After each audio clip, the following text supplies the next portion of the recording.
드라마나 영화 혹은 소설을 보면 주인공이 언제나 고난을 통과하지 않습니까?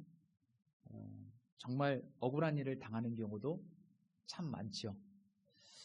물론 이 성경의 주인공은 하나님이시지만 하나님께서 선택하시고 기름 부은 종 다윗, 그는 정말 이 사울 왕의 질투와 시기로 인해서 이제 긴 고난의 터널을 통과하게 되고 억울한 일도 참 많이 당하게 되고 그런 직간접적인 또 살해 위협을 당하면서 참 힘든 시기에 들어가는 것을 말씀을 통해서 볼 수 있습니다.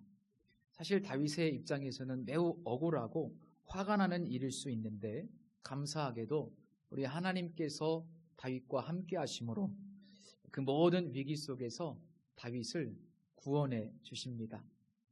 다윗의 고난은 생각보다 굉장히 빨리 찾아옵니다.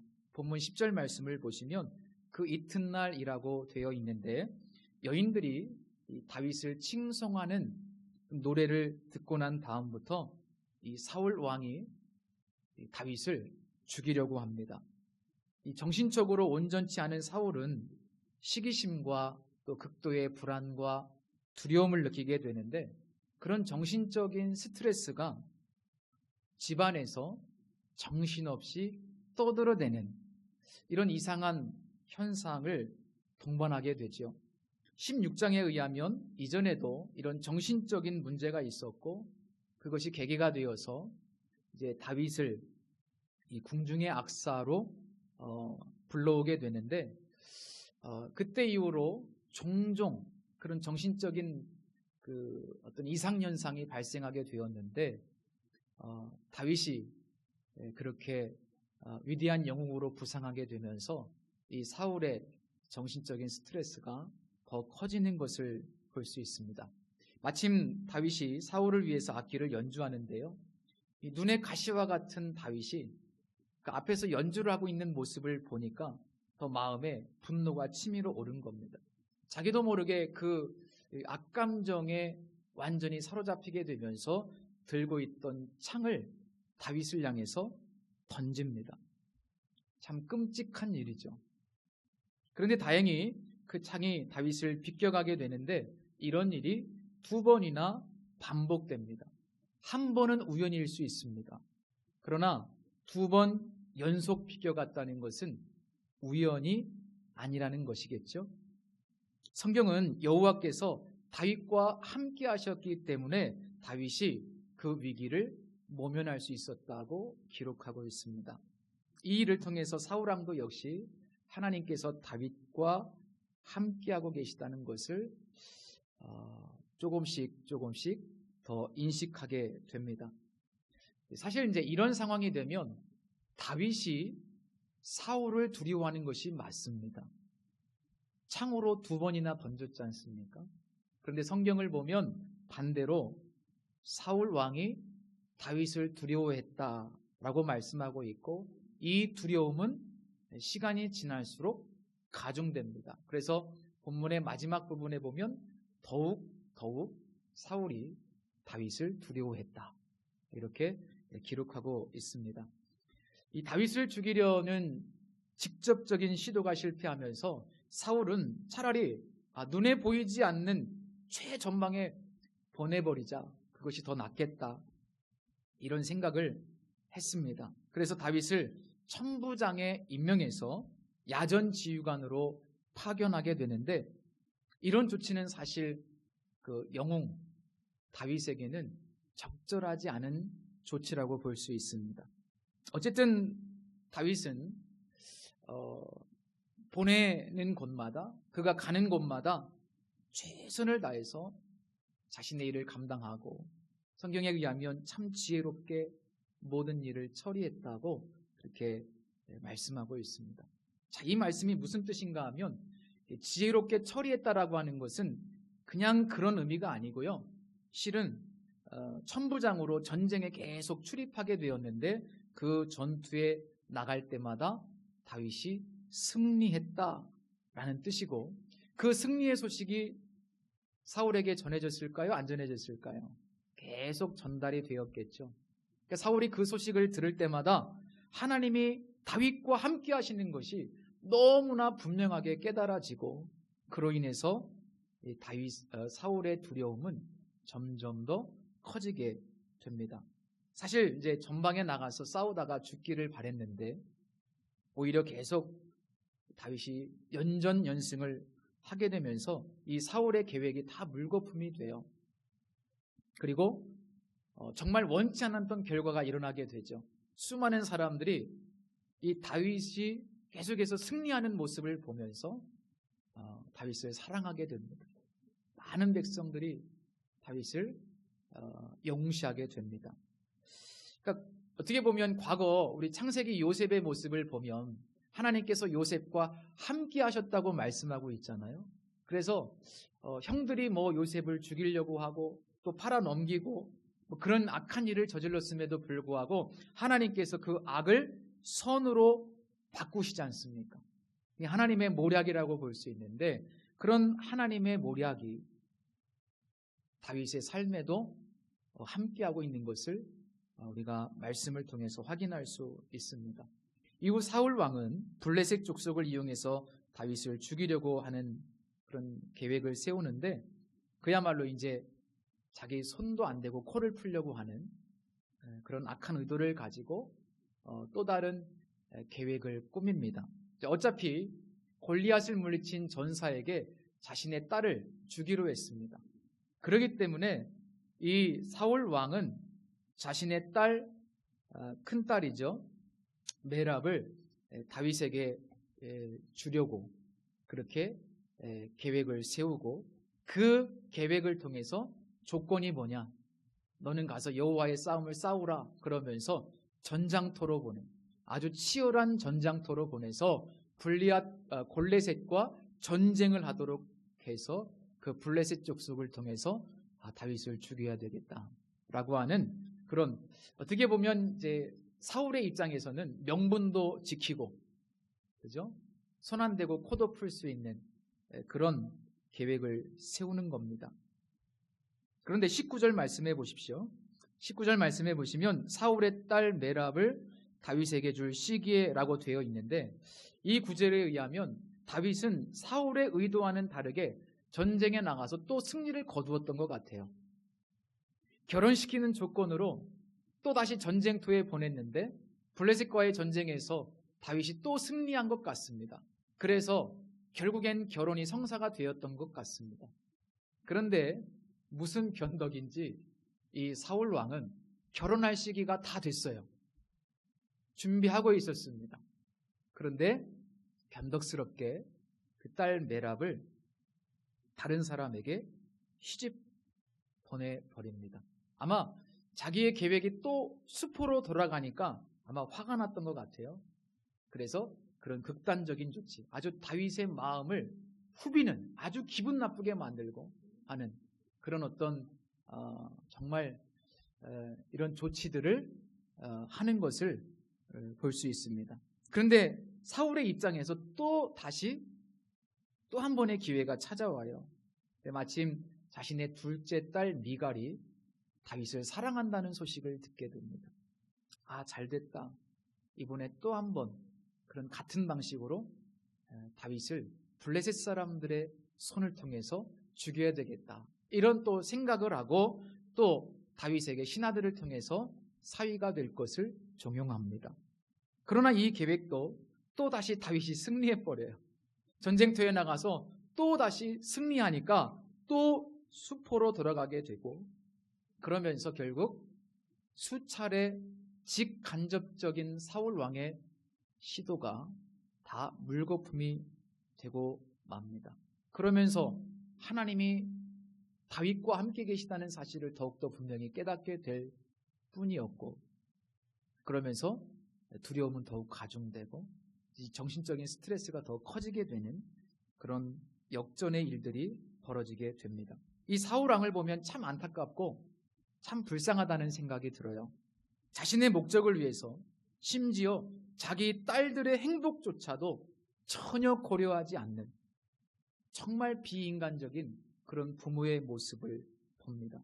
그리고 하나님께서 분명히 다윗과 함께 하시는 것을 계속 인식하면서도 끝까지 지난주에 우리가 살펴봤지만 요나단은 그 영적인 흐름 앞에 순복하지 않습니까?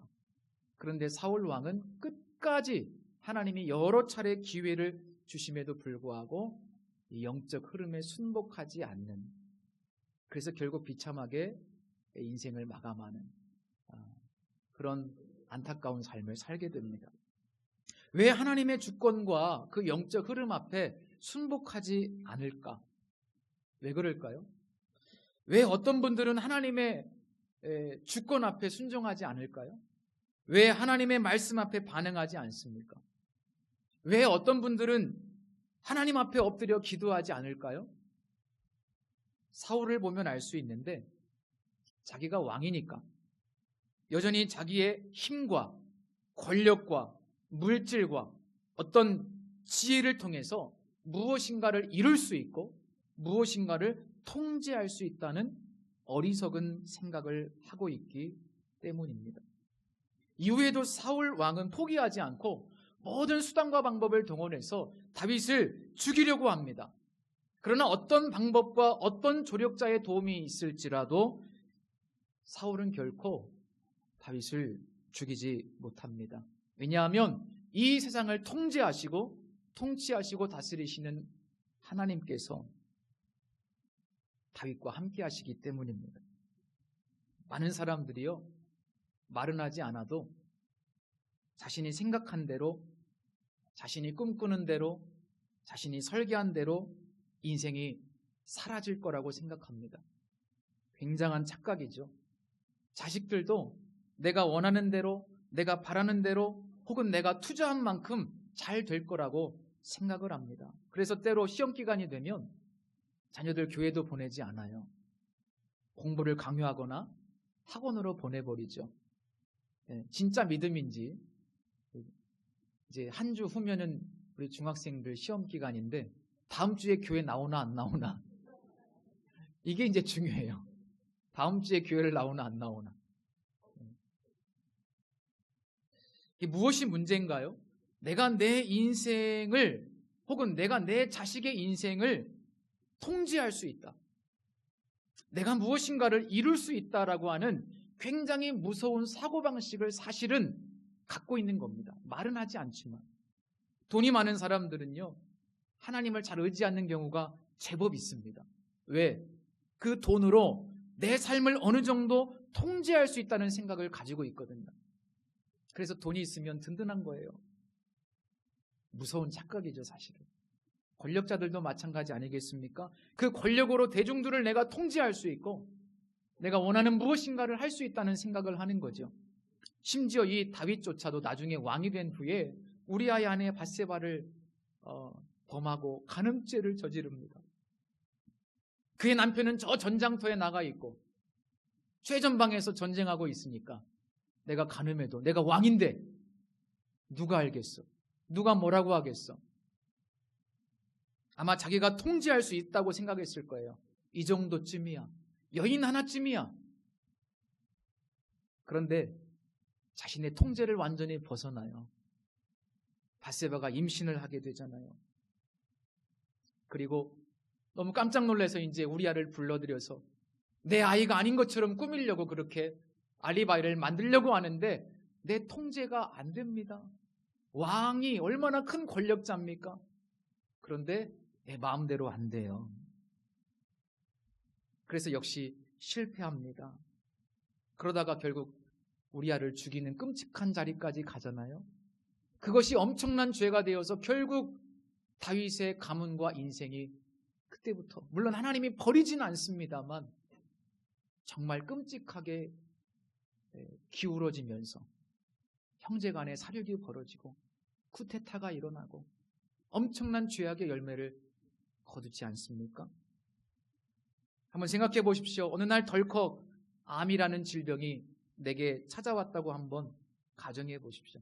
어느 날 덜컥 직장에 위기가 오고 내 사업에 위기가 오고 내 자녀의 가정에 어느 날 갑자기 위기가 찾아왔다고 한번 생각해 보십시오. 그런 일이 없을 거라고 생각하십니까?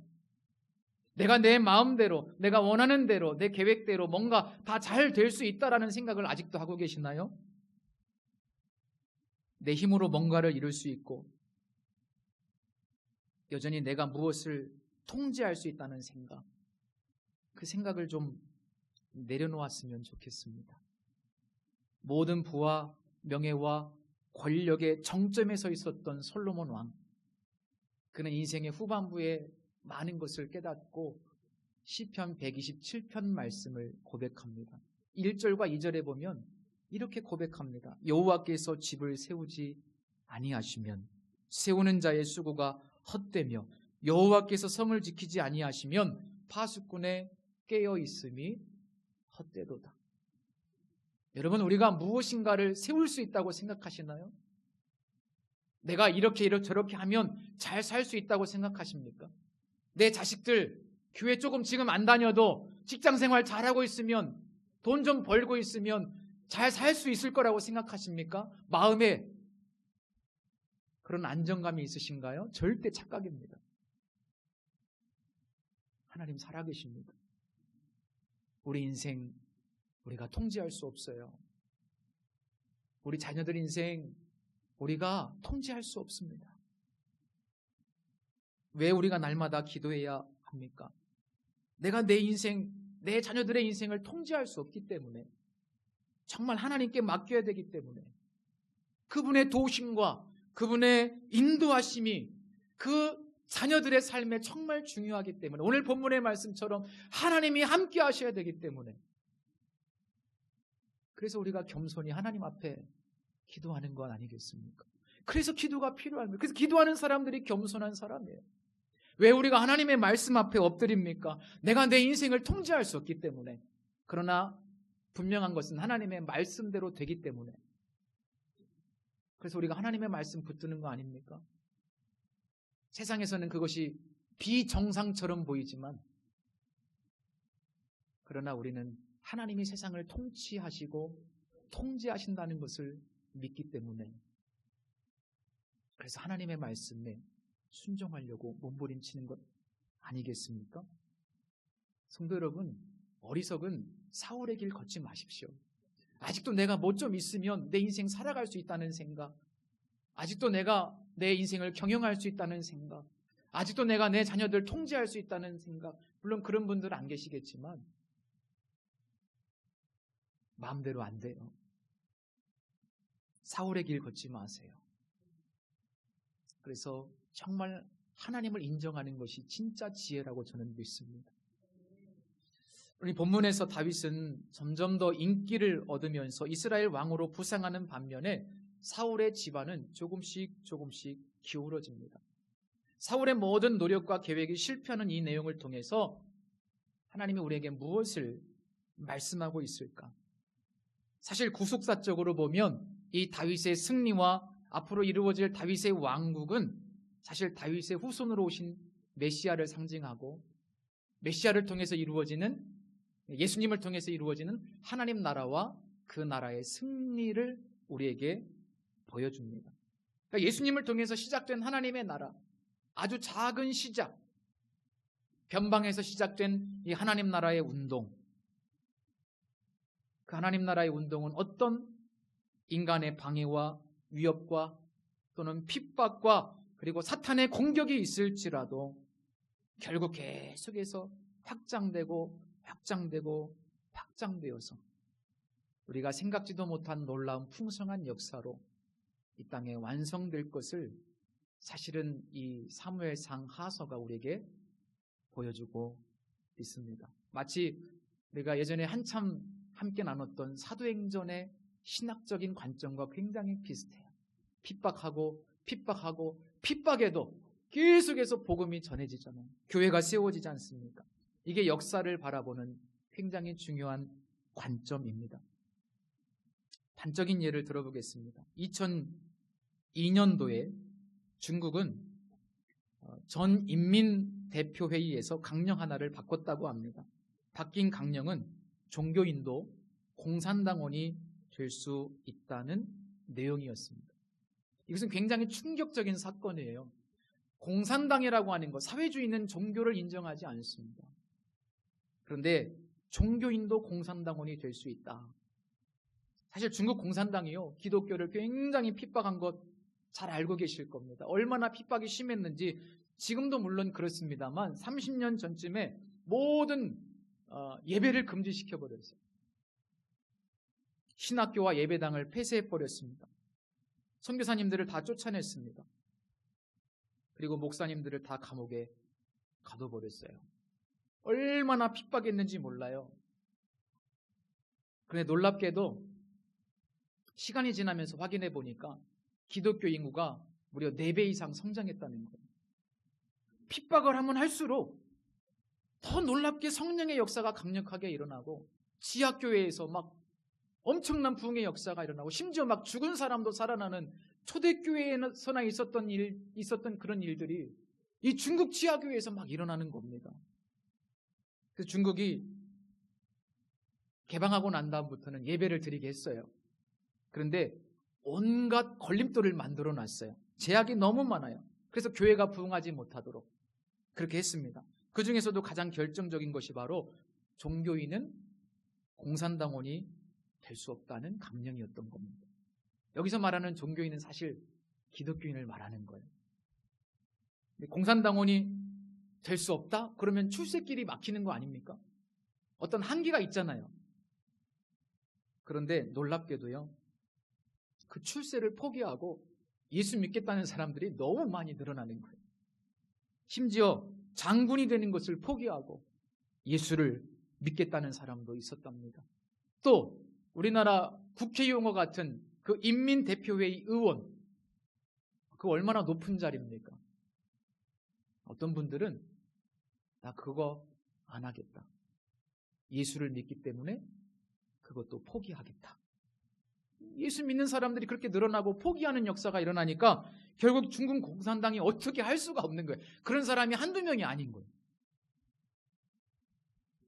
그래서 결국 회의를 통해서 종교인도, 여기다 그리스도인이라고 표기하지 않고 종교인도 공산당원이 될 수 있다. 손 들어버린 거예요.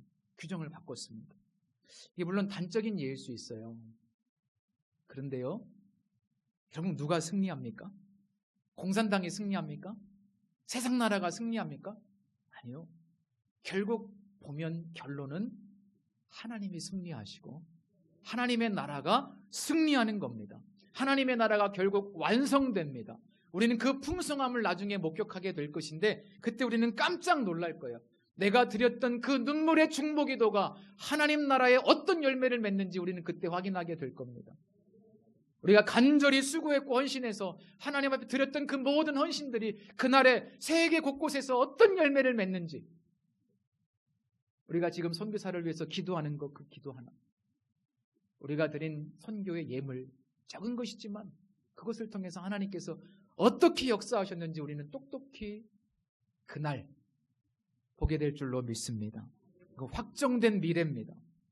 비록 세상에서 아주 작은 겨자씨와 같지만 그러나 하나님이 함께 하셔서 큰 나무가 되어 수많은 새들이 깃들이 그 겨자씨의 비유와 같이 어떤 방해, 어떤 공격, 어떤 핍박 속에서도 하나님 반드시 승리하게 되어 있는 겁니다. 그래서 우리는 어떤 상황 속에서도 그리고 좀 전에 말씀드린 그 중국의 수많은 그리스도인들처럼 하나님 편에 서기를 두려워하지 말아야 돼요. 믿음의 선택을 하셔야 됩니다. 하나님 편에 서야 합니다. 그것이 축복이고 그것이 우리가 하나님 나라의 놀라운 결실을 보게 될 놀라운 축복된 삶이라는 겁니다. 언제나 믿음의 선택을 하십시오. 언제나 하나님 편에 서십시오. 언제나 하나님 나라를 위해 사십시오. 어떤 핍박과 고난과 역경이 있을지라도 인내하십시오. 하나님이 좋은 곳으로 반드시 역사하실 줄 믿습니다. 또 오늘 이 본문의 내용을 우리가 개인적으로도 적용이 가능한데요. 이 하나님 나라의 승리만이 아니라 우리 개인의 하나님께서 우리를 구원으로 선택해 주셨습니다. 우리를 불러주셨습니다.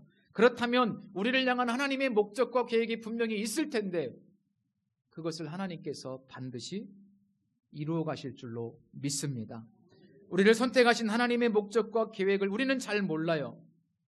그러나 하나님은 지금도 쉬지 않고 그 계획을 이루어 가십니다. 사도 바울이 쓴 로마서 8장 28절 말씀에 보면 우리가 알거니와 하나님을 사랑하는 자, 곧 그 뜻대로 부르심을 입은 모든 자들에게는 모든 것이 합력하여 선을 이루신다고 말씀하고 있습니다. 지금 이런저런 형편과 사정 때문에 힘들어하시는 분들이 많으시죠. 관계 때문에, 자녀들 때문에, 혹은 재정 문제 때문에, 사업 때문에 힘들어하시는 분들이 많아요. 근데 분명한 것은요, 하나님이 우리와 함께 하신다는 사실, 그리고 하나님은 어떤 계획을 가지고, 지금 우리의 눈에는 이 계획이 다 보이지 않지만, 그러나 하나님이 어떤 계획과 목적을 가지고 합력하여 선을 이루어 가시는 줄로 믿습니다. 본문을 보면요, 다윗이 지금 자신의 인생에 해석되겠어요? 그 이튿날부터 이런 엄청난 죽음의 위협을 당하는데 내가 뭘 잘못했어? 그렇지 않습니까? 자기 인생의 해석이 안 돼요. 왜 변방으로 보내져야 돼? 해석이 안 됩니다. 기름 부음을 받았어요. 놀라운 승리도 했어요. 그런데 이게 뭐예요? 해석되지 않아요. 그런데 놀랍게도 우리는 이 말씀을 통해서 보건대 하나님께서 함께 하시잖아요. 그리고 다윗을 향한 하나님의 계획이 긴 시간 속에서 아주 조금씩 이루어지고 있지 않습니까? 합력하여 선이 이루어지고 있지 않습니까? 저도 인생이 해석되지 않아요. 우리 어르신들도 마찬가지일 거예요. 인생이 잘 해석되지 않죠. 그러나 우리가 분명히 믿어야 돼요. 하나님이 우리 인생을 붙들고 계시고 함께 하시고 하나님의 선을 향해서 지금도 포기하지 않고 진행되고 있다. 고린도전서 2장 9절 말씀 제가 참 좋아합니다. 하나님이 자기를 사랑하는 자들을 위해서 예비하신 것은 눈으로 보지 못하고 귀로 듣지 못하고 사람의 마음에 생각지도 못하였다함과 같으니라. 하나님께서 내 인생을 합력하여 선을 이루어 가실 것을 확실히 믿는다면 우리가 또 하나 인정해야 될 것이 있어요. 그것은 바로 지금까지 살아온 인생도 뒤돌아보면 하나님의 함께 하심의 결과였다는 것도 인정해야 될 줄로 믿습니다. 내가 무엇인가를 잘해서, 내가 능력이 있어서, 내가 그때 좋은 선택을 해서? 아니요. 물론 그런 부분도 있을 수 있겠죠. 그런데 따지고 보면 결국 하나님께서 함께 하셨기 때문에 이마만큼 여기까지 우리가 오게 된 겁니다. 우리 그것을 인정해야 돼요. 하나님의 은혜입니다. 다윗을 보십시오. 하나님께서 함께 하셔서 사울의 창을 피할 수 있었고 하나님이 함께 하셔서 보내는 곳마다 전쟁터에서 승리할 수 있었고 하나님이 함께 하셔서 많은 사랑을 받을 수 있었어요. 그래서 훗날 다윗이 모든 승리를 거둔 후에 시편 18편에서 뭐라고 고백해요? 여호와는 나의 힘이요 나의 능력이시다. 나의 방패, 나의 요새, 나의 산성, 나의 피할 바위가 되셨다. 다 주님이 함께 하셨습니다. 내가 여기까지 왔다. 여러분 이 고백이 있기를 축복합니다. 때로는 지금 내 삶이 만족스럽지 않을 수도 있어요. 어떤 분들은 고난 중에 있을 수 있어요. 그러나 그럼에도 불구하고 나의 연약함에도 불구하고 지금까지 하나님이 함께 해주셔서 그래도 이마만큼 여기까지 오게 되었다. 사도 바울이요 고린도전서 15장 10절에서 이렇게 고백합니다. 그러나 내가 나 된 것은 하나님의 은혜로 된 것이니 내게 주신 그의 은혜가 헛되지 아니하여 내가 모든 사도보다 더 많이 수고하였으나 내가 한 것이 아니요 오직 나와 함께 하신 하나님의 은혜로라. 뭐라고요? 오직 나와 함께 하신 하나님의 은혜로라. 사도 바울도요 지금까지 모든 사역이 나와 함께 하신 하나님의 은혜였다고 고백합니다. 그래서 저는 남은 인생 어떤 상황 속에서도 하나님이 함께 하시면 충분하다. 네, 하나님이 함께 하시면 충분하다. 그런데 우리 주님은 약속해 주셨어요. 세상 끝날까지 너희와 항상 함께 있으리라. 하나님이 함께 하시면 충분해요. 제가 어느 책에서 읽은 내용인데 좀 읽어드리고 싶었어요. 제가 또박또박 한번 읽어보겠습니다. 귀 기울이 한번 들어보십시오. 한 어머니가 어린 아들의 피아노 실력 향상을 위해 피아노의 거장 파데레프스키 콘서트를 찾았다. 객석의 자리를 찾아서 막 앉았을 때 친한 친구를 만난 어머니는 잠시 그녀와 이야기를 하기 위해 통로로 나갔다. 그 사이 콘서트 홀을 탐험할 기회를 얻은 그녀의 아들은 일어나서 여기저기를 두리번거리다가 출입금지라고 표시된 문으로 들어갔다. 얼마 후 홀 내 조명이 어두워지고 콘서트가 시작되려 할 때 어머니는 자리로 돌아왔다. 그리고 그제야 아들이 없어진 것을 알았다. 당황해서 어찌할 바를 몰라 하고 있는데 무대의 커튼이 열리고 조명이 무대 위 피아노를 비추었다. 그 순간 어머니는 깜짝 놀랐다. 자기 아들이 피아노 앞에 앉아 반짝반짝 작은 별, 아시죠? 반짝반짝 작은 별을 순진하게 치고 있는 것이 아닌가. 그때 콘서트의 주인공 파데레프스키가 무대로 들어왔다. 그는 뚜벅뚜벅 피아노 쪽으로 걸어가 아이의 귀에 대고 속삭였다. 멈추지 말고 계속하렴. 그리고 파데레프스키는 아이의 뒤에서 왼손을 뻗어 연주의 베이스 부분을, 오른손으로는 오블리가토를 연주했다. 경험이 풍부한 피아노 거장과 어린 초보자가 하나가 되어 예상 밖의 황당한 상황을 어디서도 보지 못한 독창적인 순간으로 바꾸어 놓았다. 관객들은 완전히 넋을 잃은 채 그 광경을 지켜보았다. 실제 있었던 사건입니다. 그러면서 이 책의 저자가 이렇게 이야기를 했습니다. 우리가 스스로 할 수 있는 것은 사실 그리 많지 않다. 우리는 최선을 다하지만 그 연주는 늘 들을 만한 수준의 것이 아니다. 그러나 거장의 손이 함께하면 우리의 어설픈 연주도 아름다워진다. 우리가 선하신 하나님을 의지하여 할 수 있다고 말하고 무대로 나갈 때 우리 귀에 속삭이는 거장의 목소리가 들릴 것이다. 멈추지 말고 계속 가렴. 전능자의 손이 함께할 때 그 음악은 많은 사람을 감동시키는 완성도 높고 감동적인 삶의 연주로 바뀔 것이다. 저는 이 이야기 중에서 거장의 손이 함께하면 우리의 어설픈 연주도 아름다워진다 라는 이 표현이 정말 제 마음에 와닿았습니다. 보잘것없지만 거장의 손이 지금도 저와 함께 하심을 믿습니다. 이 설교 원고 제가 뭘 얼마나 잘하겠습니까? 제가 무슨 학위가 있는 것도 아니고. 그런데 설 때마다 거장의 손이 나와 함께 하심을 믿기에 주님께서 아름답게 역사하실 것을 믿습니다. 마찬가지입니다. 거장의 손이 우리 성도님들과 함께 하십니다. 기도하겠습니다.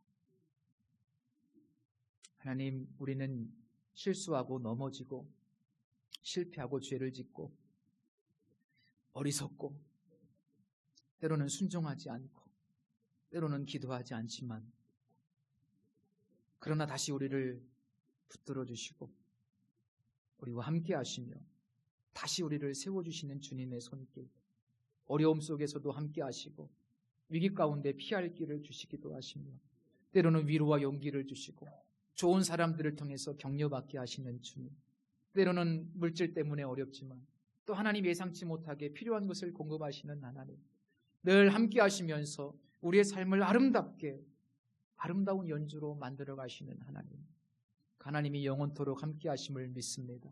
그 믿음 가지고 오늘도 예배당 밖을 나가서 담대히 살아갈 수 있도록 축복해 주옵소서. 예수님의 이름으로 기도드립니다. 아멘.